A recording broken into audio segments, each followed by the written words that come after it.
नमस्कार, मैं हूं नेमत और आप देख रहे हैं न्यूज का दरोगा का पॉलिटिकल किस्सा। नेताजी के विचार। बहुत सारे नेताजी यहाँ बैठे हुए हैं। अभी मैं हूं साहेबपुर कमाल विधानसभा का एक जगह है बलिया में, और एक ढाबा है यहाँ पे लाडला ढाबा, वहाँ पे हम लोग बैठे हुए हैं। संभवतः जितने लोग हैं सारे लोग जो है किसी न किसी पार्टी से जुड़े हुए हैं। अब देखते हैं यहाँ की समीकरण क्या है, क्या समीकरण है यहाँ पे, क्या लग रहा है, किसकी सरकार बना रहे हैं आप यहाँ पे? जी नमस्कार, मैं सैयद मुस्तहसन युवा राष्ट्रीय जनता दल का जिला उपाध्यक्ष हूँ। यहाँ का साहेबपुर कमाल विधानसभा का समीकरण बेहतर है। जिस तरह से पिछली बार 2020 में माना जा रहा था कि कई लोग कई दल पार्टी उतरे थे कि इस बार जो है कि राष्ट्रीय जनता दल के जो विधायक हैं ललन यादव जी इस बार चुनाव नहीं जीत पाएंगे, तरह तरह की बातें हो रही थी।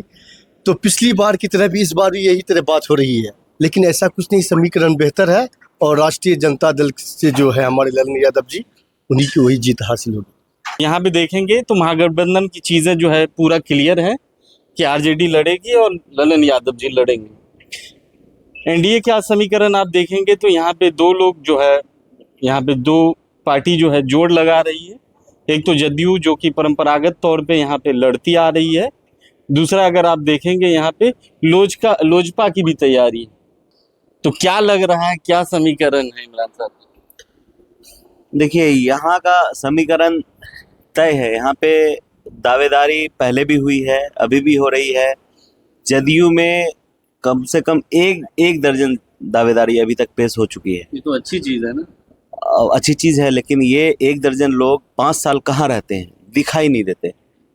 एक नजम इकबाल साहब अभी 2 महीना पहले यहाँ उतरे हैं और कह रहे हैं कि हम 5 साल से जनता की सेवा कर रहे हैं। जनता की सेवा करने वाला यहाँ पे 2 ही पार्टी, एनडीए, इंडिया गठबंधन, और हम उसमें भी हमारा जो यहाँ पे सीटिंग सीट है, ललन यादव जी यहाँ पे एमएलए है, और हमने यहाँ पे काम करके दिखाया है, काम किया है, इलाके को शांति में बना के रखा है।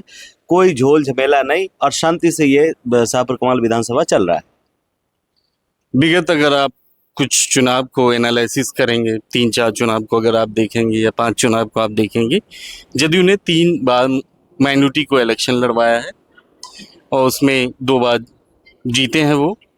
तीसरी बार हार गए हैं सिर्फ और सिर्फ इस वजह से क्योंकि मुनाजिर हसन एमपी हुआ करते थे, उन्होंने अपने ही परिवार से लोगों को यहाँ पे टिकट दिलवा के लड़वा दिए थे।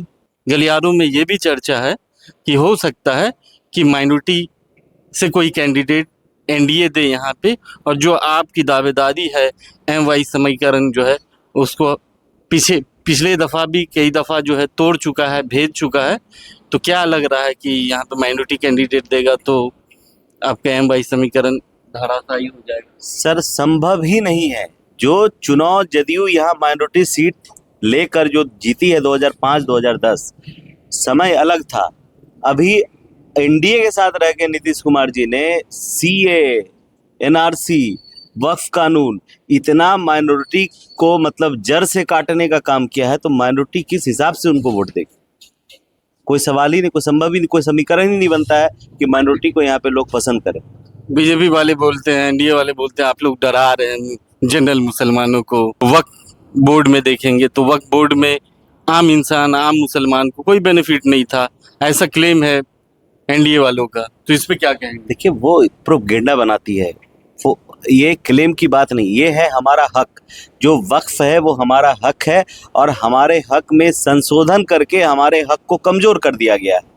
इसमें एक क्लॉज है वक्फ व यूजर, मतलब आप किसी प्रॉपर्टी को जो यूज कर रहे हैं, जिसका कोई डॉक्यूमेंट नहीं है या फिर वक्फ में रजिस्ट्रेशन नहीं है, और वो प्रॉपर्टी को हम यूज करें, तो वैसी प्रॉपर्टी होती है ईदगाह, कब्रिस्तान, मस्जिद, और वैसे क्लॉज को ख़त्म कर दिया गया। अब बताइए, आने वाले समय में उस प्रॉपर्टी पे कोई क्लेम कर देगा तो हमारे डीएम साहब उसमें इन्वॉल्व होंगे और उनका फैसला सरमान होगा। तो इस तरह का बहुत सारा, मतलब जब क्लॉज को पढ़ेंगे तो पता चलेगा कि वक्फ का जो अधिकार है वो हमसे छिन गया। तो कैसे माइनॉरिटी इस पे भरोसा करे? एनडीए पे भरोसा तो पहले की है, लेकिन अब क्यों करे? इनका ये दावा है, इन्होंने क्लेम किया है। अब उसमें क्या सच्चाई है, नहीं सच्चाई है, उसको जनता फैसला करेगी। एक सवाल उठता है कई पार्टी के लोगों से मीटिंग किया, उनके साथ में चर्चाएं की, पॉलिटिकल चर्चा। तो उन लोग का एक ही कंसर्न है कि यहाँ पे माइनॉरिटी का जो पॉपुलेशन है वो 15% के अराउंड है बेगूसराय में, और 15% को 7 से आप गुना कर दीजिए, क्योंकि 7 सीट है तो 15 सते 105 होता है। तो एक सीट तो माइनॉरिटी को देना चाहिए, चाहे वो आरजेडी दे, अलायंस से सीपीआई दे, सीपीएम दे या फिर कांग्रेस दे। और अगर आप रिसेंट का बेगूसराय का जो इलेक्शन देखेंगे तो 4 बार से कोई अगर नाम जुड़वा दीजिएगा या बता दीजिएगा महागठबंधन से कोई नाम ऐसा है जो इलेक्शन लड़े हो बेगूसराय से। सर, लोकसभा बेगूसराय लोकसभा में 7 विधानसभा आता है। पूरे लोकसभा में तनवीर हसन को 2 बार टिकट दिया गया। तनवीर हसन साहब को 7 विधानसभा लड़ाया गया, और 2 बार 2019 में भी 2014 में भी। तो टिकट मिला है हमको। और लालू प्रसाद यादव की राजनीति, उनका जो विचारधारा है, मुसलमानों को, माइनॉरिटी को सांकेतिक सम्मान देने का काम किया था 90 में जैसे वो आए। उसके बाद हमको हिस्सेदारी दिया गया, हमको विधायक बनाया गया, हमको लोकसभा में हिस्सेदारी मिला, हमको एमएलसी में हिस्सेदारी मिला, दुनिया भर का जो आयोग है उस आयोग का अध्यक्ष बनाया गया, सदस्य बनाया गया। कहाँ नहीं हमको वहाँ सम्मान मिला। अब माननीय तेजस्वी प्रसाद यादव ने अभी नीतीश कुमार के साथ मिलके यहाँ पे जनगणना करवाए थे। मतलब उनका कहना है कि जिसकी जितनी आबादी उसकी उतनी हिस्सेदारी। तो वो खुद ही बोल रहे हैं, तो हम क्यों हल्ला करें। वो पहले भी दिए, और पूरा इतिहास देख लीजिए आप। 90 से जब राष्ट्रीय जनता दल बनी है तब से देख लीजिए कि लालू प्रसाद यादव की पार्टी से कितना मुसलमान विधायक बना है और अन्य पार्टी से कितना बना है। आंकड़ा को मिला लीजिए, समझ में आ जाएगा। दूसरे पार्टी एक और क्लेम करते हैं आप लोगों पे। उनका कहना है कि इतना रसूख रहा है तनवीर हसन का, वो खुद 2 बार एमपी का इलेक्शन लड़े हैं, खुद एमएलसी रहे हैं, उन्होंने किसी माइनॉरिटी को प्रमोट नहीं किया। इस पे आप क्या कहेंगे? नहीं, गलत है। वो जो भी देखिए, जो लोग ये क्लेम है, ये हाँ, जो क्लेम कर उनकी बात करते हैं। जो क्लेम कर रहे हैं ना, वो 2014 में भी तनवीर हसन के साथ नहीं थे, 2019 में भी तनवीर हसन के साथ नहीं थे, और फिर तनवीर हसन पे क्लेम करते हैं कि इनको आगे नहीं बढ़ाया जाता, इनको अध्यक्ष नहीं बनाया गया, ये जो है नेता पैदा नहीं किए। अब वही बोलते हैं जो इनका साथ ही नहीं देते हैं कभी। तो उनकी बात को छोड़िए, वो साइड कीजिए। तो वैसे लोगों की बात सुन के कोई फायदा नहीं। किसका माहौल लग रहा है? यहाँ सिर्फ लालटेन जले। लालटेन।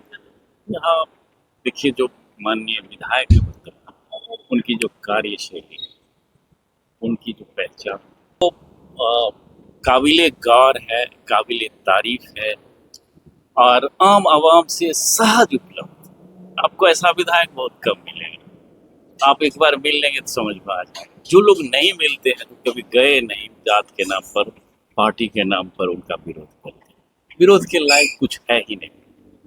और निश्चित रूप से मैं ये कहूँगा आपको, जो अब हवा चल रही है उसमें एकदम निर्विवाद वो एकदम आगे चल रहे हैं, बहुत आगे। क्षेत्र में भी घूमते हैं, लोगों से भी बात करते हैं, आम इंसान जो चौक चौराहे पे घूमते हैं उनसे भी पूछते रहते हैं। इस क्षेत्र की बात करेंगे, उसका सबसे बड़ा समस्या जो लोग बता रहे हैं वो आपके मार्केट में जाम लगना एक बहुत बड़ा समस्या है। इसके लिए क्या पॉलिसी है आप लोगों की? देखिए, इसका क्या ये पॉलिसी मुद्दा है? ये मुद्दा है। ये हाँ, कल बल्कि आज ही वो उसका कल शिलान्यास किया गया। मतलब ये जो स्टेशन रोड है और मार्केट है, ये बहुत ही मतलब सक्रिय रास्ता है, और यहाँ पे कोई प्रावधान नहीं है कि इसको हम फ्री कर दिया जाए। बाईपास रोड का भी प्लान है यहाँ पे। और उसके बाद ये स्टेशन रोड जो है जर्जर स्थिति में, कल इसका शिलान्यास हुआ है।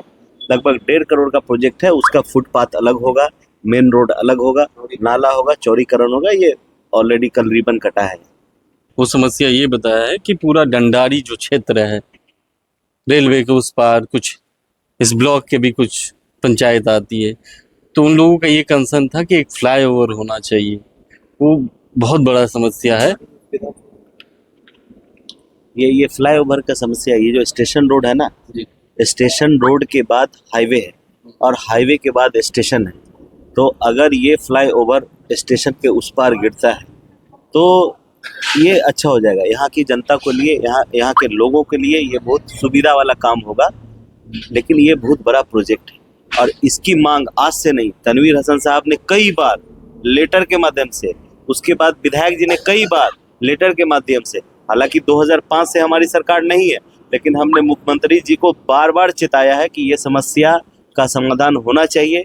अब देखिए मुख्यमंत्री जी का आँख कब खुलता है, कब हमको योजना देते हैं, कब हम बनाते हैं।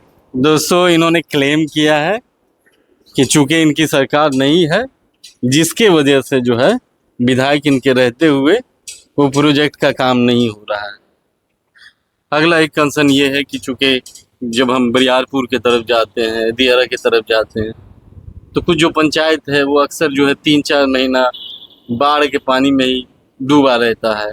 और अभी के हालात में भी मैं देख रहा हूँ, मैं घूमा भी हूँ उस क्षेत्र को, तो ये जो समस्या है इसका कोई परमानेंट इलाज कुछ सोचा गया है? देखिए यही सब समस्या के कारण मुख्यमंत्री से लोग नाराज हैं।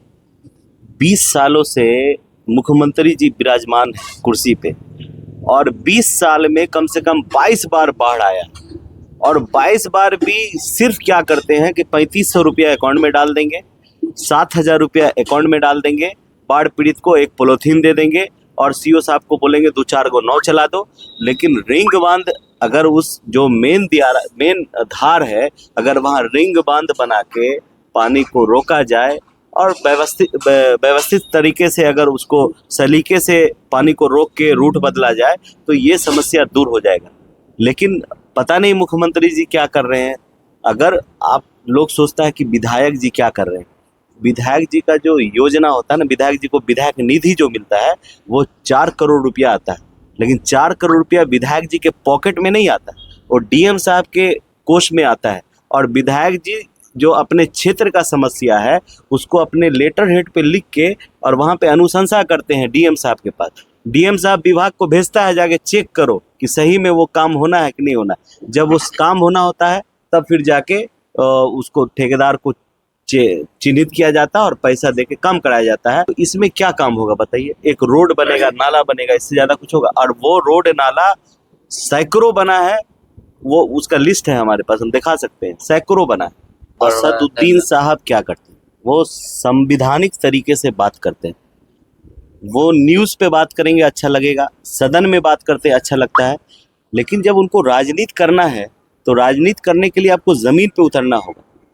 तो इनका संगठन आज के डेट में शाहपुर कमाल विधानसभा में उनको विधायक उम्मीदवार नहीं मिल रहा है, तो कैसे राजनीति करेंगे वो?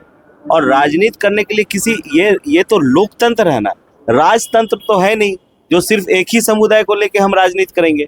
लोकतंत्र में सभी समुदाय को लेकर राजनीति करना है, तो सिर्फ 17% की हिस्सेदारी की बात क्यों करते हैं? वो तो राणा रंजीत को भी तो टिकट दे रहे हैं, घोषणा भी कर दी है वो ढाका से। तो राणा रंजीत को टिकट दे रहे हैं ना, उनकी बात तो नहीं करते हैं ना।